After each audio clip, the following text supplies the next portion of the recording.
আল্লাহু আল্লাহু আল্লাহু আরে ভাই, আপনি এই ফাঁকা ময়দানে কি করতেছেন? আল্লাহু আল্লাহু আল্লাহু। আমি 5 বছর ধরে এখানে আল্লাহর ইবাদত করতেছি। আল্লাহ যেদিন আমার ইবাদত কবুল করবে এই শুকনো ডালে পাতা দিয়ে দিবে। আমিও তো জীবনে অনেক পাপ করেছি, আমিও একটু বসে আল্লাহর ইবাদত করে নেই। আল্লাহু আল্লাহু আল্লাহু আল্লাহু আল্লাহু আল্লাহু আল্লাহু আল্লাহ আল্লাহ আল্লাহ পানি ভাই, পানি কেউ জানি পানি পানি করে চিৎকার করতেছে। চুপচাপ ইবাদত করতে থাকো আর আমার ইবাদতে বাধা দিবে না।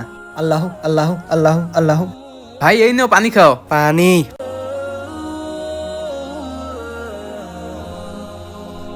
ভাই, আল্লাহ আপনার মনের আশা পূরণ করুক।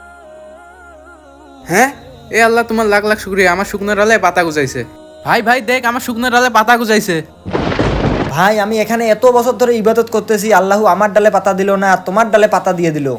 ভাই, ইবাদতের পাশাপাশি মানুষেরও সাহায্য করবেন। আমার আল্লাহ ইবাদতের পাশাপাশি মানুষের সাহায্য করলে অনেক ভালোবাসে। ভিডিও ভালো লাগলে like comment share and subscribe করে পাশে থাকবেন।